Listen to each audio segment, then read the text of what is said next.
welcome back to the channel. I've recently watched 3 movies that all contains the similar discussion or portrayal of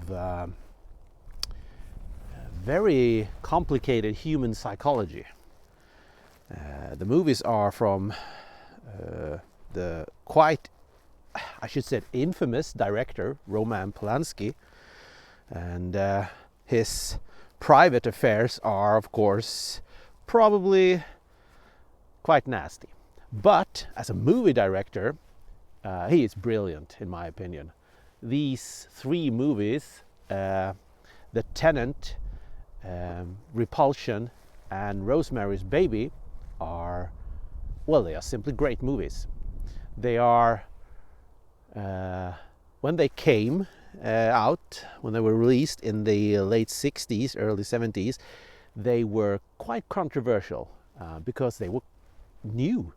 They portrayed psychology and people in a way that we really hadn't seen so much of before.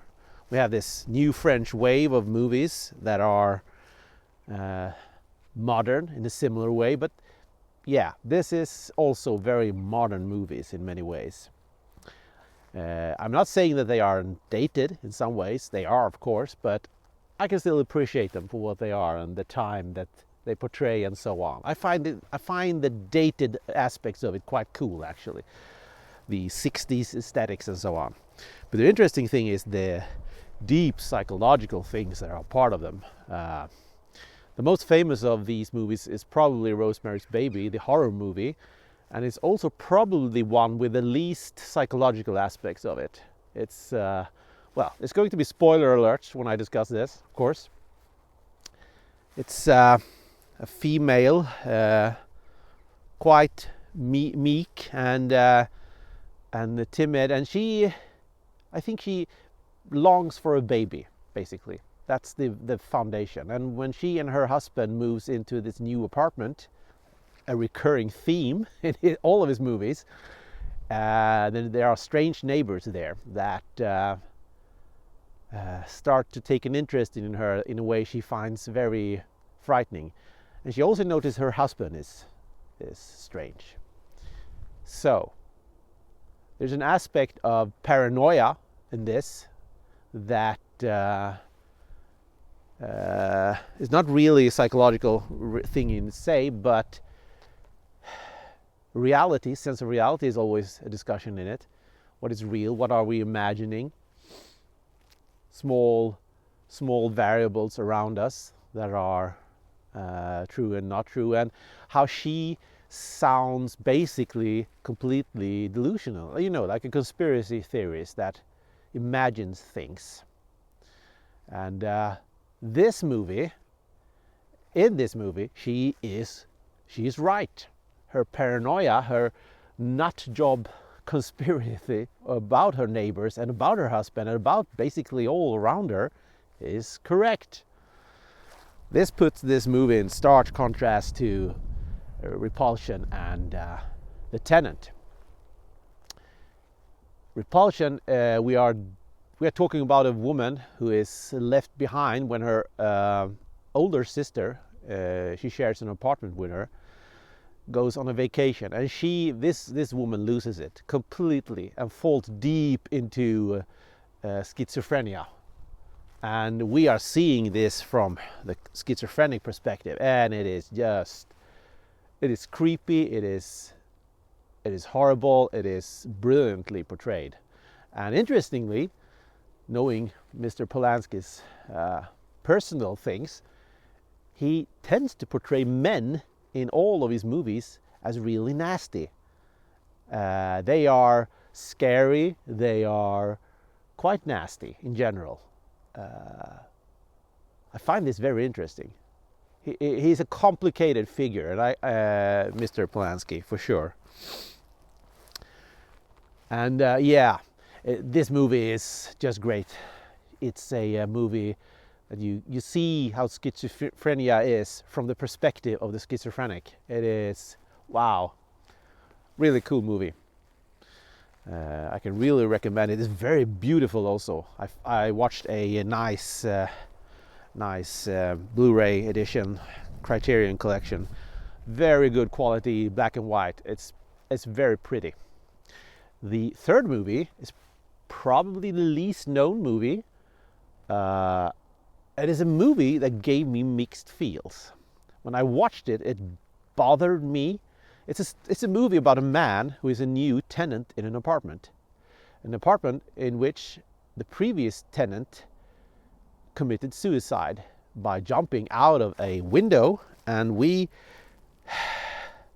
get a spooky feeling there is something wrong with the people living next to him, his neighbors and so on. Recurring theme. Paranoia is a recurring theme in all of his movies. But in this case, I mean, the craftsmanship of this movie is a bit odd. It's the sound is dubbed, which annoys me very much. It's a voiceover dubbing where the actors do the voicing afterwards, and it just sounds bad.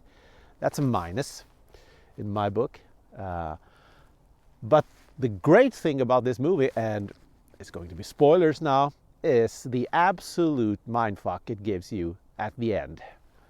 Because at the end, this new man, this new tenant, which is actually played by and portrayed by Roman Polanski himself. He is a decent actor also. This new tenant is driven into madness. Basically, what seems to be similar to what happened to the previous tenant. And it should be noted that in the previous scene in the movie, he became curious about the previous tenant, and when he heard that she was still alive and at a hospital. I should have mentioned this. In the beginning of the movie, she is still alive, the previous tenant, and he visits her at the hospital, all bandaged up, all looking absolutely terrified when he enters the room. So freaked out by him. You can't see anything but her absolutely terrified eyes. That's a strange scene, and you don't really understand what that's about until the end of the movie, when the mindfucks come. And the man is driven to jumping out of the window the same way as she was.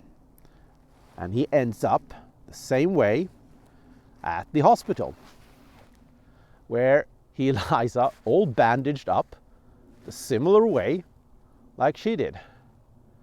And at the very end scene, he lies there, and guess who comes in through and visit him at the hospital? Yeah, that's right. Himself, the tenant. I just love that. It's absolutely incredibly odd and creepy and strange, and there's no explanation to it other than we are talking about a really, really, really sick and schizophrenic person here. The other explanation, of course, we are talking about some form of supernatural explanation. And he doesn't really explain why, but you can leave the movie feeling that either explanation is good. These are just three great movies where he leaves you with options to explain things, and sometimes he tells you what to think and sometimes he don't. I like it when directors don't tell me what I should and should not think about things.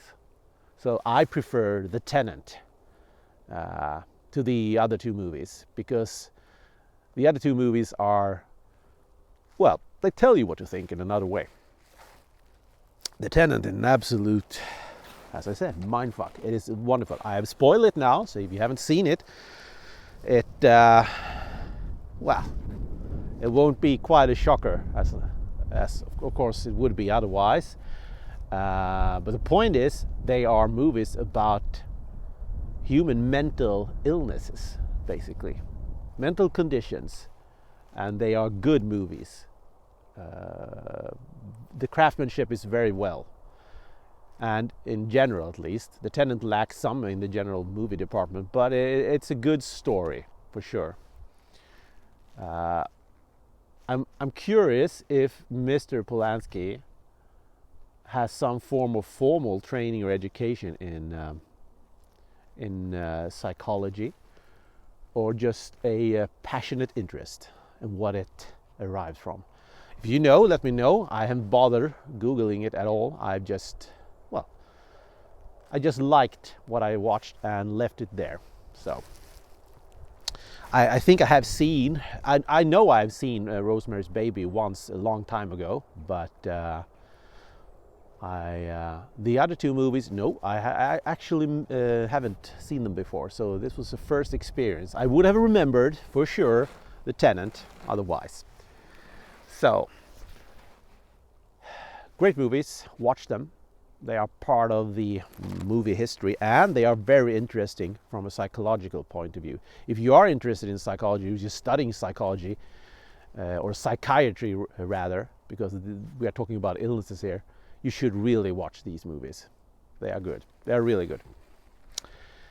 This is just a little brief review of some great movies, and this is the Borderline Man signing off.